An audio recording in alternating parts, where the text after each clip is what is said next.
नमस्कार दोस्तों, DD red के एक और एक्शन वीडियो में आप सभी का स्वागत है। मैं हूं आलोक। तो भाई, चीमा साहब का वीडियो एक बार फिर से लेकर आ गया हूं और चीमा साहब एक बार फिर से बहुत दुखी हैं। दुखी इस बात से हैं कि भारत के पीएम बनते ही नरेंद्र मोदी, तीसरी बार पीएम बनते ही नरेंद्र मोदी सबसे बड़ी बैठक के लिए रवाना हो गए G7 के लिए। और चूंकि G7 का मेंबर भी भारत नहीं है, तब भी मोदी को बुलाया जा रहा है। ऐसा क्यों? चलिए सुनते हैं। दोस्तों, प्राइम मिनिस्टर नरेंद्र मोदी जो हैं वो अपने पहले इंटरनेशनल ट्रिप जो कि G7 में है वहाँ पे निकल गए हैं। और ये आप ये समझें कि इंडिया G7 का मेंबर नहीं है, लेकिन इंडिया को G7 बुलाया जाता है। और मज़े की बात यह है कि क्योंकि नरेंद्र मोदी G20 के मेंबर हैं, इंडिया G20 का मेंबर है, तो जो उन्होंने अपनी स्टेटमेंट जारी की है इंडिया ने, उसमें उन्होंने कहा है कि जब मैं G20 समिट में 2021 में गया था, मतलब ये कि आप लोग भी G20 के लिए मेरे पास आए हो, अगर मैं G7 पे आपके पास जा रहा हूँ। और अब वो कह रहे हैं कि जी हमारा बायलैटरल और मल्टीलैटरल एजेंडा जो है वो बड़ा इंपॉर्टेंट है, और इंडिया इटली जो स्ट्रेटेजिक पार्टनरशिप है वो बड़ी ज़बरदस्त है। और पर्टिकुलरली अब वो देखें इटली को किधर इंगेज कर रहे हैं, ये बड़ी देखें the way India has got gone global. इन चीज़ों से आप समझें, नरेंद्र मोदी ने अपने स्टेटमेंट में ये कहा है कि हम इंडो पैसिफिक में और मेडिटेरेनियन रीजन्स में कोलैबोरेट एंड कोऑपरेट कर रहे हैं। इटली का क्या लेना देना है इंडो पैसिफिक में, लेकिन क्योंकि एक ब्रॉडर वेस्टर्न इंटरेस्ट हैं ऑन चाइनीज बैकयार्ड, तो वो इंडिया को यहाँ पे ले वो इटली को यहाँ पे लेके आ रहे हैं। और इसी तरह मेडिटेरेनियन रीजन्स में बड़ा इंपॉर्टेंट इसलिए क्योंकि इंडिया जो बात करता है। इटली का है सर। मुझे लगता है इसकी खबर तो आपको होगी। शायद इटली ही वो पहला देश है जिसने बीआरआई से खुद को अलग किया है। स्क्रीनशॉट लगा देता हूं। बेल्ट एंड रोड जो इनिशिएटिव है चाइना का, इटली उसमें शामिल था और इटली ने अपने आप को उससे बाहर कर लिया। शायद इटली ही है ना, जहां तक मुझे याद आ रहा है। जहां तक मुझे याद आ रहा है शायद इटली ही है। तो इंटरेस्ट तो है। ऐसे कैसे आप कह सकते हैं कि इंटरेस्ट नहीं? चाइना इंटरेस्ट है सर, आपका परम प्रिय मित्र चाइना।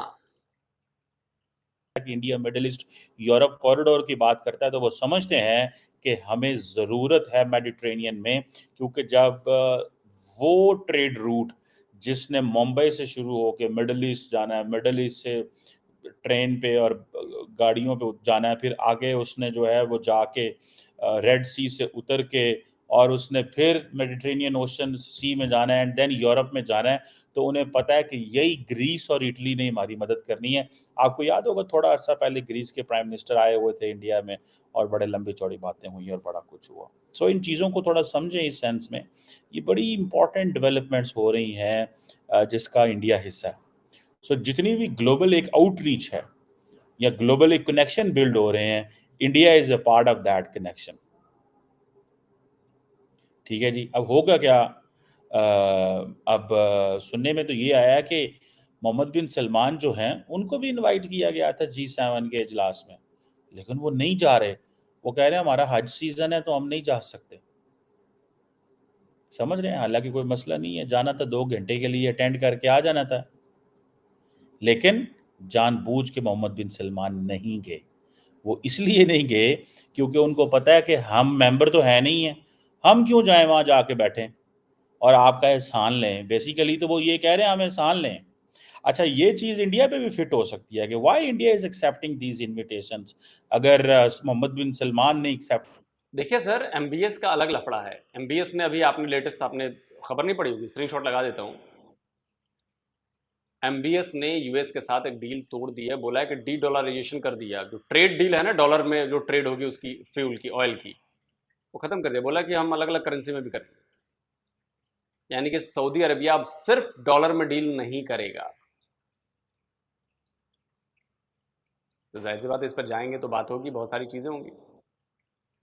ये सारे मैसेजेस हैं, संदेश है ये। समझिए चीमा साहब, भारत का गेम अलग है। एक्सेप्ट कर रहे हैं। भाई Mohammad bin Salman has already, उनका एक स्टेचर और उनका स्टाइल, पॉलिटिक्स स्टाइल डिफरेंट है।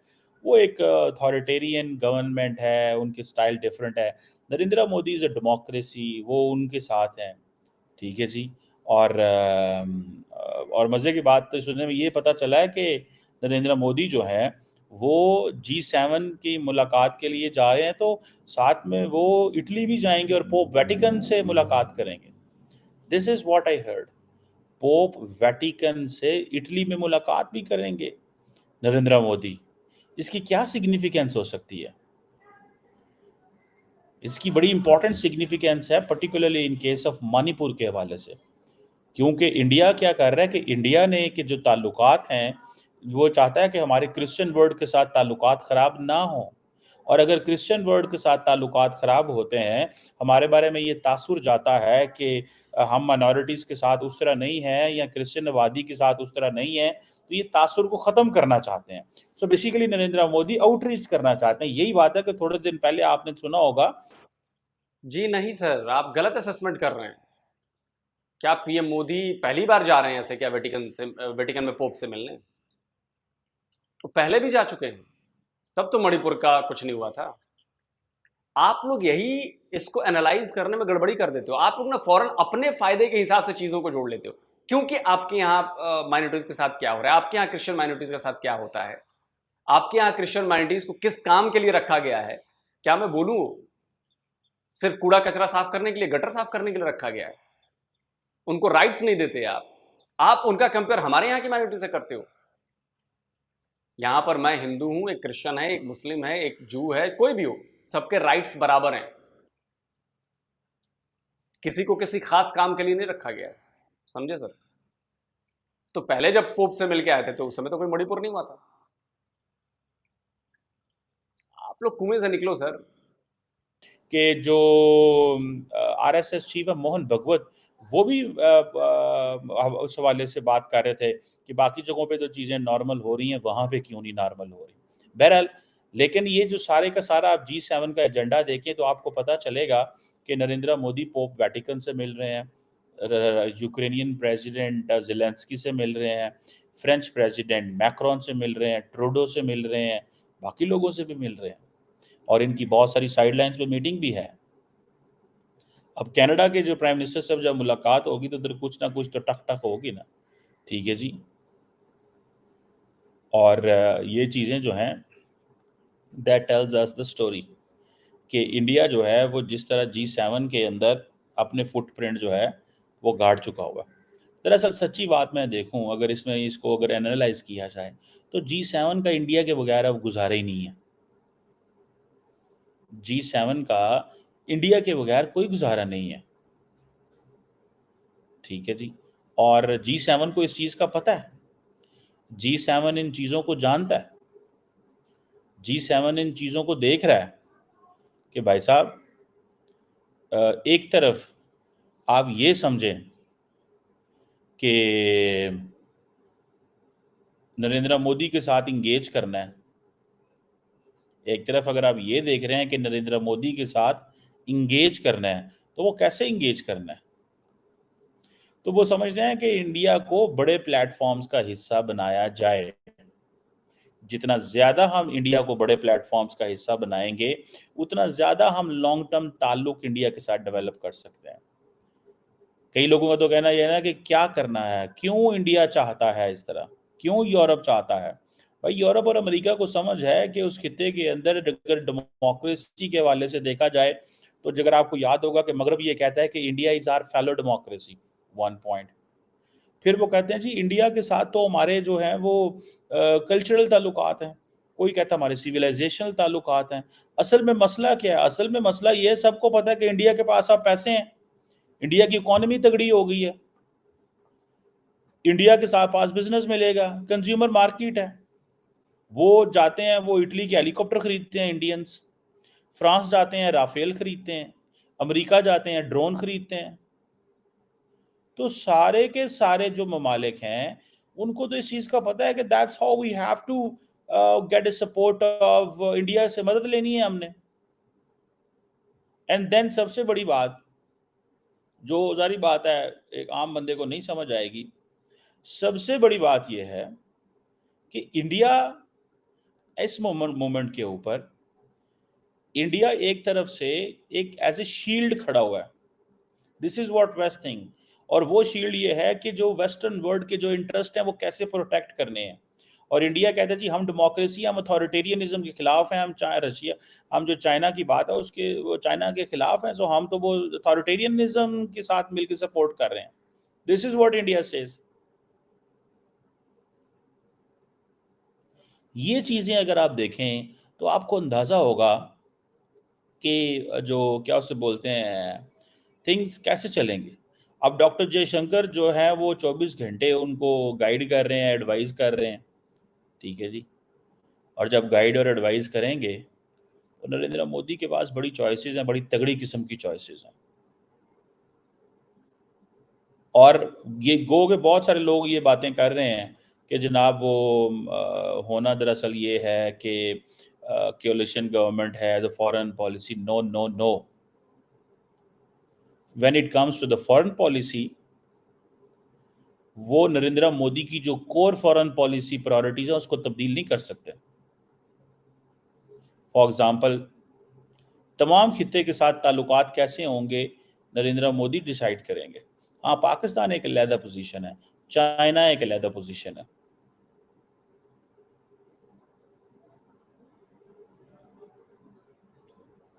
मोदी साहब के जो कोलिशन पार्टनर्स हैं वो उनके को फॉरेन पॉलिसी के ऊपर इतने लंबे चौड़े व्यूज भी नहीं है, क्योंकि वो सारी रीजनल पार्टीज हैं, उनका माइंडसेट स्टाइल और है। और दूसरी बात यह है कि मोदी साहब have to give them so many political and economic incentives, because वो रीजनल पार्टीज हैं तो उनको उस तरह नहीं होगा। 28 सीटें हैं, देखें तेलुगु देशम पार्टी की और जनता दल की 28 सीटें हैं। तो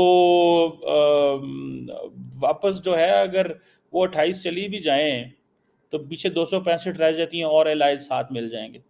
सो नरेंद्र मोदी को हुकूमत बनाना कोई ज़्यादा मुश्किल काम नहीं है उनके, इसीलिए कोई लंबी चौड़ी सीटें भी नहीं दी गई। सो जो कोर मिनिस्ट्रीज उन्होंने अपने पास रख ली हैं, कोर मिनिस्ट्रीज जो हैं उन्होंने अपने पास रख ली हैं। This is what I see, this is what I believe. अब क्वेश्चन ये है कि इंडिया जो है वो ग्लोबली तो बहुत जा रहा है, वो यूरोप भी पहुंच गया, वो अमेरिका भी पहुंच गया, वो सब पहुंच गया। क्या इंडिया अपने खित्ते में तमाम ममालिक को इंगेज करेगा? ये एक सवाल है जो इंडिया की लीडरशिप से बहुत सारे लोग पूछ रहे हैं।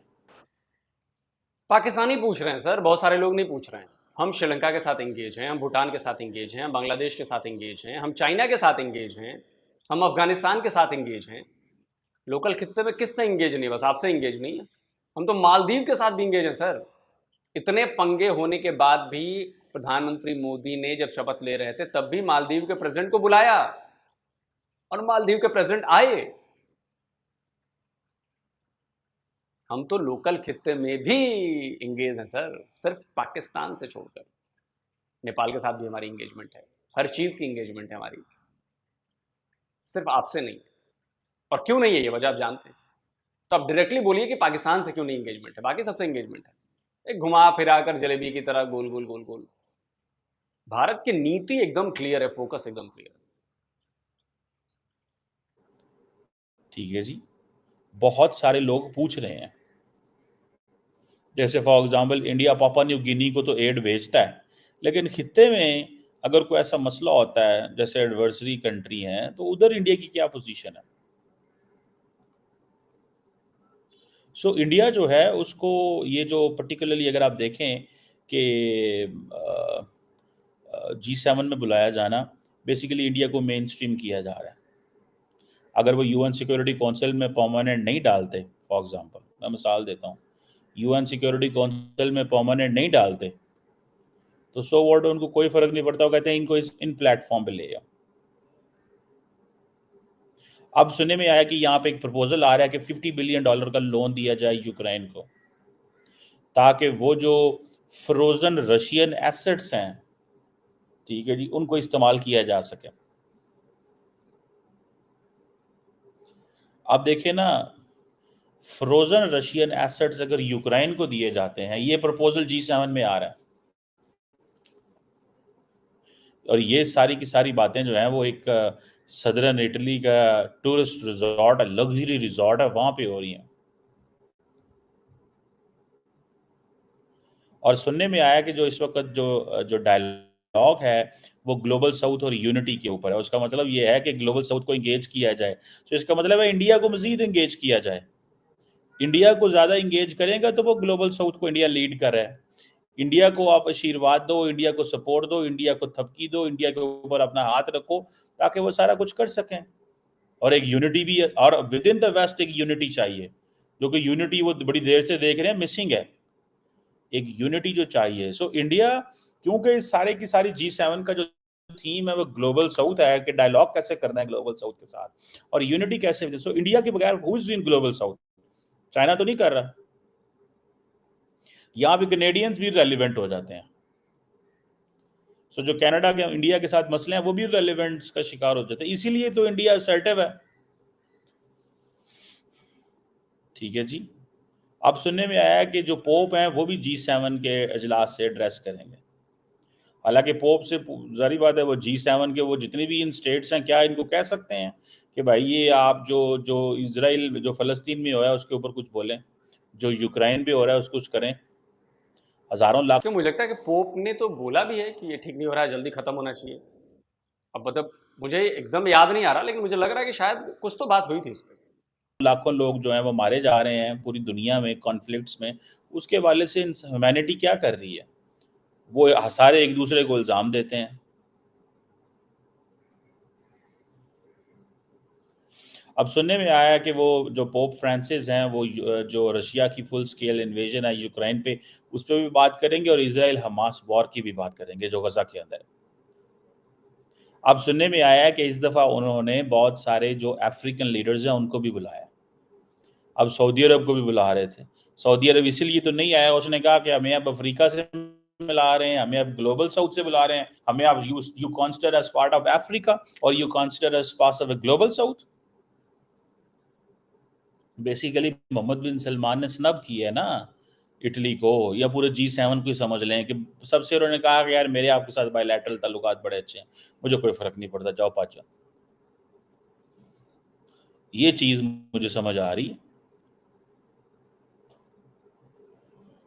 अब जिसे वो कहेंगे ना कि ये जो सुनने में आ रहा है कि लीगल और टेक्निकल मैकेनिज्म्स पे काम हो रहा है कि रशिया के पैसे यूक्रेन को कैसे देने हैं।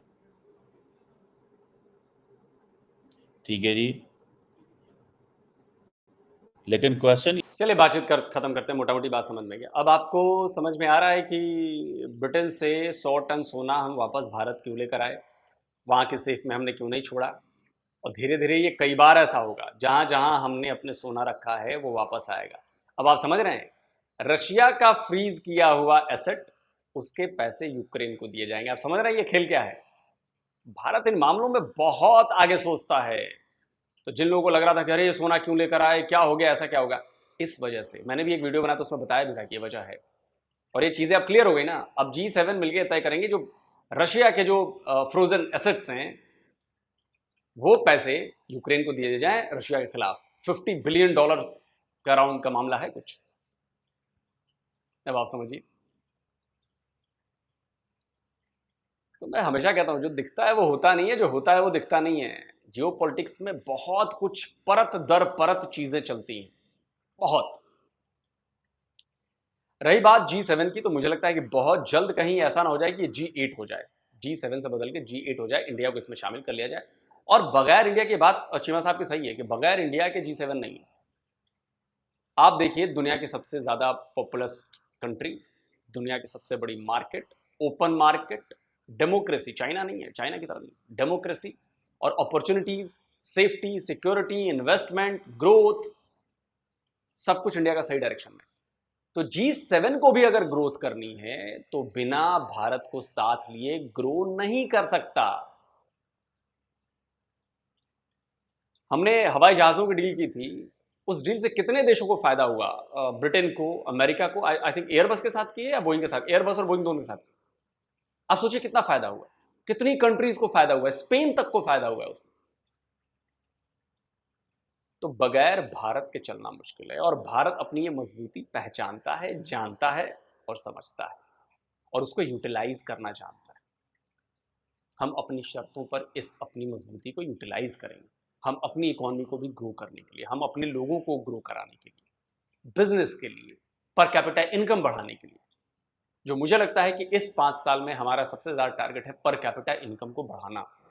और ये पर कैपिटा इनकम तभी बढ़ेगी जब आपके यहाँ इन्वेस्टमेंट आएगी, जब आपके यहाँ रोजगार के अवसर बढ़ेंगे, तभी हो पाएगा। और G7 में जाना भारत के स्ट्रक्चर को भी बहुत मजबूत करता है। दूसरी बात, यूएनएससी का भी भारत के बगैर काम नहीं चलेगा और हम लगातार यूनाइटेड नेशन में कह रहे हैं कि सिक्योरिटी काउंसिल में बदलाव होने चाहिए, वीटो पावर ऐसे नहीं होगा, अब उसमें भारत की एंट्री जरूरी है, भारत को परमानेंट मेंबर बनाना पड़ेगा आपको, क्योंकि आप भारत को इग्नोर नहीं कर सकते। दुनिया की सबसे बड़ी आबादी हमारे पास है, इकोनॉमी में हम बहुत तेजी से आगे बढ़ रहे हैं, 5वीं बन चुके हैं, बहुत जल्द चौथी हो जाएंगे, बहुत जल्द तीसरी हो जाएंगे। 2047 तक प्रोजेक्शन है शायद $25 ट्रिलियन की इकोनॉमी का। 47 में जब हमारे 100 ईयर्स पूरे होंगे, कोशिश जारी है उसको पूरा करने के लिए, उस टारगेट को। तो आप इग्नोर नहीं कर सकते इंडिया को। इंडिया एक पावरफुल कंट्री है, इंडिया एक बड़ी पावर है और इंडिया एक इमर्जिंग इकोनॉमी है, बहुत बड़ी। तो यूनाइटेड नेशन सिक्योरिटी काउंसिल से आप उसको अलग नहीं कर सकते, आपको परमानेंट मेंबर बनाना पड़ेगा और ये होकर रहेगा। आज हो, साल भर बाद हो, 2 साल बाद हो, करना पड़ेगा। इसलिए हमने यूनाइटेड नेशन को क्रिटिसाइज करने से नहीं छोड़ा है। जहां हमें अपना पॉइंट रखना होता है हम अपना पक्ष रखते हैं और ये होगा।